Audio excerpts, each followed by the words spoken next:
অনেক বছর আগের কথা। আরবের এক ছোট্ট রাজ্যে এক সুলতান শাসন করতেন। নাম ছিল সুলতান ওমর ইবনে হারিস। তিনি ছিলেন খুব শক্তিশালী, কিন্তু তার থেকেও বেশি পরিচিত ছিলেন ইনসাফ আর দয়ার জন্য। তার প্রজারা তাকে ভালোবাসত, কারণ তিনি সবার সঙ্গে সমান ব্যবহার করতেন। সুলতানের একটা নিয়ম ছিল, সপ্তাহে একদিন তিনি সাধারণ মানুষের মতো পোশাক পরে রাস্তায় বের হতেন। বাদশা বলে নিজের পরিচয় দিতেন না। তিনি নিজের চোখে দেখতে চাইতেন তার রাজ্যে কি ঘটছে। শুধু মন্ত্রীদের কথা শুনে সন্তুষ্ট সে থাকতেন না। একদিন সন্ধ্যাবেলায় সূর্য ডুবে যাওয়ার পর যখন বাজার প্রায় ফাঁকা হয়ে গেছে, তখন তিনি এক কোনায় বসে থাকা এক বৃদ্ধকে দেখতে পেলেন। তার কাপড় ছিল পুরনো, কিন্তু চেহারায় ছিল শান্তি আর আত্মসম্মান। তার সামনে কিছু কাঠের খেলনা রাখা ছিল। সুলতান তার পাশে গিয়ে জিজ্ঞাসা করলেন, চাচা, এই খেলনাগুলো আপনি বানিয়েছেন? এসব বিক্রি করে চলে যায়? বৃদ্ধ হেসে বললেন, হুজুর, এগুলো আমার হাতের কাজ। কাঠ কেটে খেলনা বানাই। টাকা পয়সা খুব বেশি আসে না, কিন্তু কখনো হারাম রোজগারে হাত দিইনি। এই কথা শুনে সুলতান থমকে গেলেন।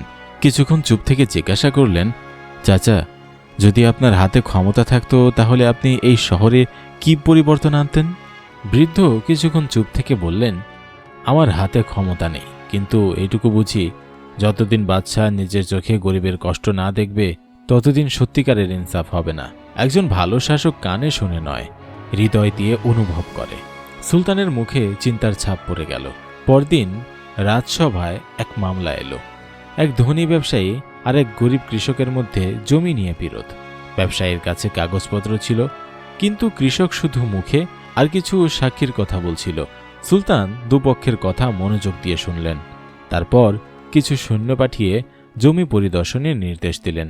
কিছুক্ষণের মধ্যেই খবর এলো, কাগজপত্র আসল হলেও তাতে কারচুপি করা হয়েছে, অর্থাৎ জালিয়াতি করা হয়েছে।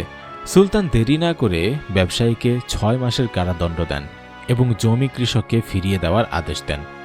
রাজসভা স্তব্ধ হয়ে যায়, কিন্তু প্রজাদের চোখে আনন্দ ছিল। অনেকদিন পর এমন সৎ বিচার তারা দেখল।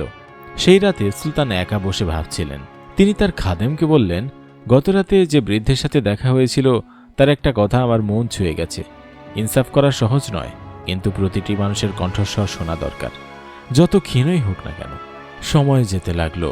সুলতান নতুন এক নিয়ম চালু করলেন। প্রতি মাসে একদিন জনতার দরবার বসবে।